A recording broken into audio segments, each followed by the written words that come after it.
Hello friends, it's Kristie Marcotte. In today's video, I'll be using Honeybee Stamps Lovely Layers Water Lily, their Spring Vine layering frames.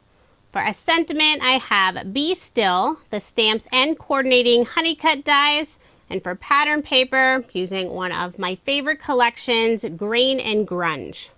I selected one of the lovely wood grain pattern papers and cut it out using the largest die on the Spring Vine layering frame set. For the background of the card, I have a piece of brown pearlescent cardstock. I'll put ATG tape on the back and add that piece onto a card base. Then I'll set that aside and start working on the water lilies. In a previous video, I used the water lily set and made some lovely peach colored water lilies, but decided this time I needed some bright pink water lilies. I have two different shades of pink cardstock, and I'm adding a little extra color to the edge of the petals and also the inside area. I'm using Catherine Pooler's Sparkling Berry ink color. I recently re-inked the pad so it was super juicy. I first wiped off the ink on the mini stencil mat. I have just a few more pieces to add some color. Then I'll clean off my mat and add some green color to the leaves and also the lily pad. This is the Spruce color from Catherine Pooler. On the lily pad, I'll add ink all along the outside edge. Then I'll add a little extra ink at the bottom, creating a shadow underneath the flower. Now it's time to assemble the water lilies. I'll start with the smaller bloom. There are 6 layers for the smaller bloom. I'll glue the first 2 together. Then I realized I'm missing layer number 3. I did cut it out. It had slipped off on the side of my desk. I'm using Barely Art Precision Tip Glue to adhere all of the die cut pieces together. The 4th layer looks a little different since it is the leaves, but the green portion at the top where the petals are will be covered up with the final pink petal piece. Other than the stem, the final layer for the small flower are 3 teeny tiny pieces that go on the bottom of each of the leaves, and I cut these out from a darker shade of green cardstock. I am using a pair of reverse tweezers to hold those small pieces, putting a small drop of glue on the back and adhering them in place. After attaching the stem, I'll start working on the large flower. There are 8 layers for the larger flower. The back 3 pieces I cut out of the darker pink cardstock. The next 3 layers I use a lighter pink cardstock. In the very center of the flower, I have 2 different shades of yellow cardstock. Instead of just using glue to adhere the flower together, between several of the layers, I'm adding some thin foam dimension. I'm using Honeybee Stamps Black Foam Strips. This is one of my favorite foam dimensions since it's nice and thin, and Honeybee Stamps has it in black and also white.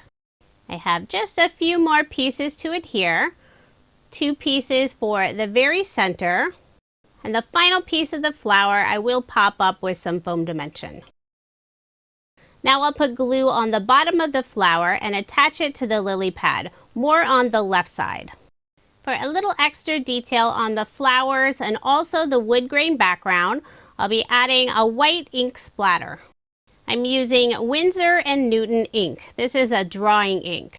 I find it leaves a bolder white splatter versus white stamping ink.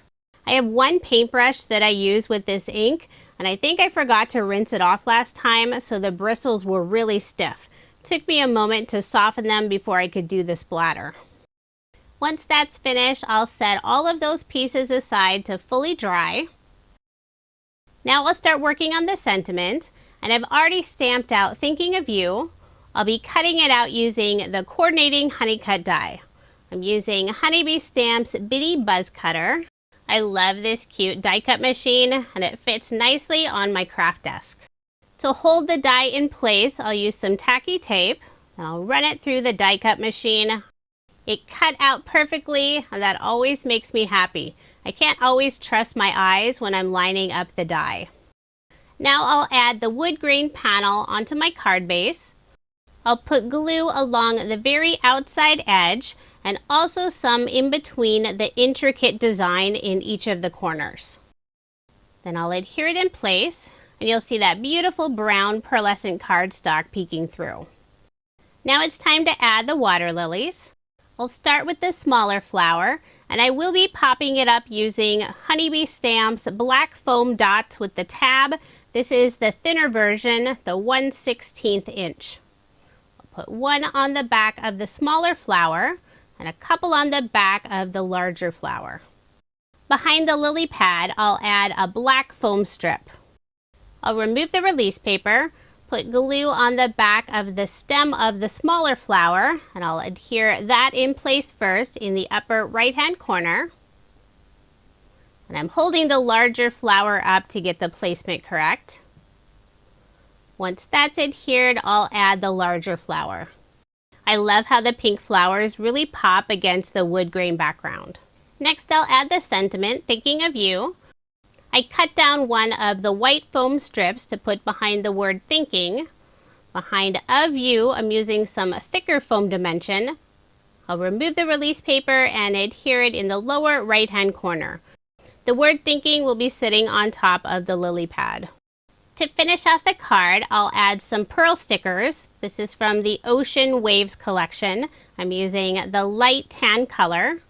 I'll put 2 in the upper left-hand corner and 3 on the right side above the sentiment.